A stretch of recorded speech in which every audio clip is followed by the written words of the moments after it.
Hello everyone. We are here with our fourth episode of Wednesday Wonders, which is a wonderful way towards interesting facts. Hello everyone, we are here with our fourth episode of Wednesday Wonders, which is a wonderful way towards interesting facts. আচ্ছা, প্রথমেই আপনাদের কাছে একটি প্রশ্ন করি। সত্যি করে বলুন তো, এই বিয়ের সিজনে একটাও নেমন্তন্ন পেলেন? এবার এই প্যান্ডেমিক সিচুয়েশনের জন্য আমরা অনেকেই হয়তো ভেবেছিলাম সেরকম একটা বিয়ে এবছর হবে না, কিন্তু না, এবছরও অনেকগুলি বিয়ের সানেই বেজেছে, অনেক পাত্রপাত্রীও সাত পাকে বাঁধা পড়েছে। বিবাহ অনুষ্ঠান হিন্দু ধর্মের সবচেয়ে পবিত্র অনুষ্ঠানগুলির মধ্যে অন্যতম। তবে জানেন, এর নানান ধরন আছে। যেমন এই ধরুন কিছু বিবাহ আছে যেগুলিতে কোনো পিতার কন্যার বিয়ে হয় এমন একজন পাত্রের সাথে যার 4টি বেদের সম্পূর্ণ জ্ঞান আছে। এই বিবাহটি তখনই সম্ভব হয় যখন একটি পুরুষ ব্রহ্মচার্য শিক্ষা অর্জন সম্পূর্ণ হয়ে থাকে। এই ধরনের বিবাহকে সবচেয়ে পবিত্র মানা হয়। কন্যার পিতার আগে থেকেই জেনে নেন যে পাত্রের সব বেদের জ্ঞান আছে কিনা। এই ধরনের বিবাহতে পণ নেওয়ার একটি গুরুতর অপরাধ বা পার বলে গণ্য করা হয়।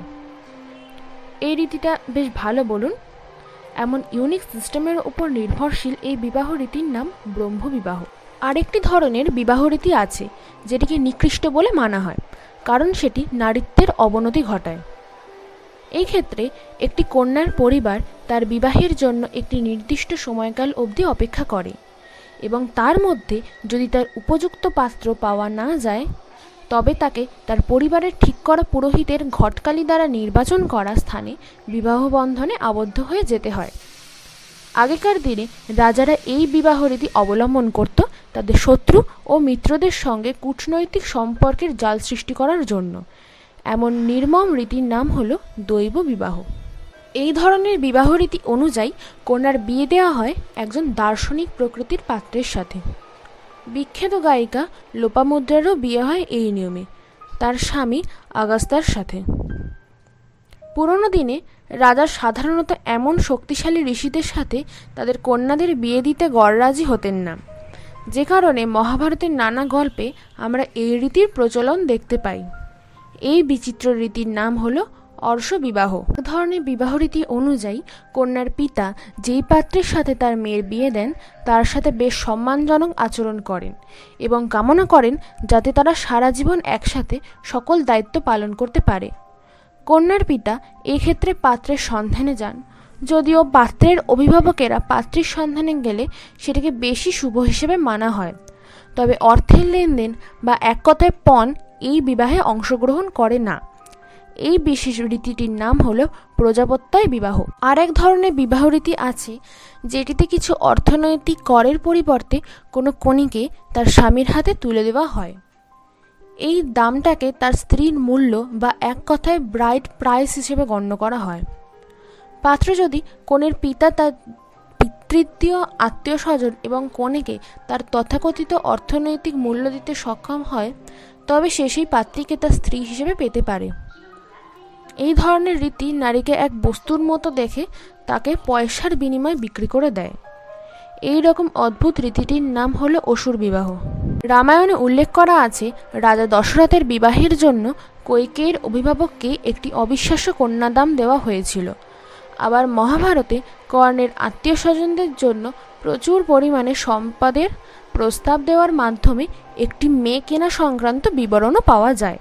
অন্যদিকে ইরাবতী কার্ভে লিখেছেন যে কোনো একটি মাদ্রাজি রাজা পাণ্ডু এক বিরাট অর্থের মাধ্যমে মাদ্রাজের কাছে অর্থ দিয়েছিলেন। প্রাচীন ভারতে অসুররূপ বিবাহ প্রচলিত ছিল যখন কনের একটি মূল্য ছিল বা তাকে ব্যবসায়িক নিবন্ধ বা ব্যবসার রস্যতা বা ক্ষতি হিসেবে গণ্য করা হয়েছিল, অর্থাৎ যে তাকে কিনে নিতে চেয়েছিল তাকে তার মূল্য দিতে হয়েছিল। সুতরাং এই বিয়ের ফর্মটি বাণিজ্যিক লেনদেন হিসেবে দুটি পরিবারের মধ্যে একটি চুক্তির উপর ভিত্তি করে। গন্ধর্ব বিবাহ। এই প্রকার বিবাহ খুবই সাধারণ বিষয়, বিশেষ করে এখনকার সমাজে। এক্ষেত্রে পারস্পরিক সম্মতিতে একজন মহিলা ও একজন পুরুষের বিবাহ হয়। এই বিবাহ মতে একজন গৃহবধূ এবং একজন পুরুষের স্বেচ্ছাসেবিকা গন্ধর্ব ইউনিয়ন হিসেবে পরিচিত হতে হবে, অর্থাৎ এক কথায় যৌবনের পারস্পরিক সম্পর্ক এবং পারস্পরিক আকাঙ্ক্ষার সাথে একটি বালিকা বিবাহকে গন্ধর্ব হিসেবে উল্লেখ করা হয়। কিছুটা হলেও এই ধরনের বিবাহ গ্রেটনা গ্রিন বিবাহের মতো মনে হয়।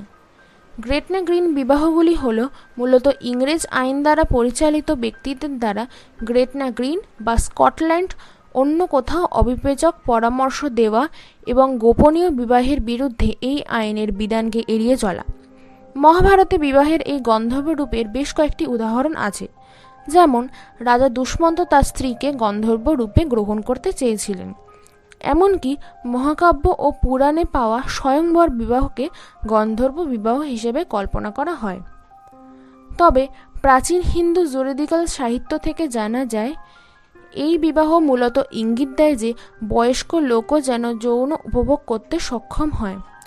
রাজা বংশোদ্ভূতদের মধ্যে এবং মণিপুরের এইরূপ বিবাহ সম্পর্কে জানা যায়।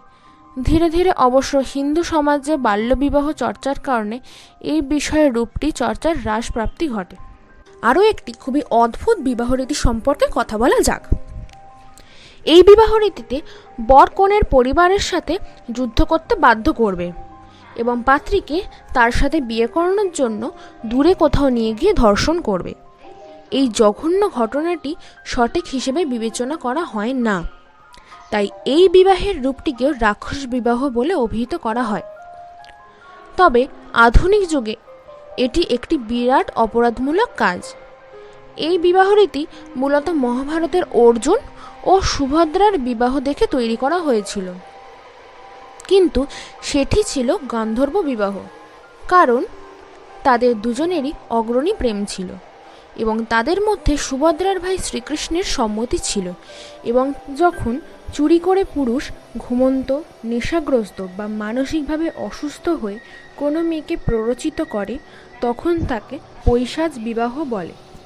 এটিকে মহাপাপ বলে গণ্য করা হয়। আধুনিক যুগে এটিকে ডেট রেপ বলা হয় এবং বেশিরভাগ সভ্য দেশে এটি অপরাধ। হিন্দু ধর্মের বিবাহের সবচেয়ে খারাপ রূপ এটি। উপরোক্ত উক্তিতে আমরা হিন্দু ধর্মের মোট ৮ রকমের বিবাহ রীতি নিয়ে কিছু তথ্য আপনাদের শেয়ার করলাম।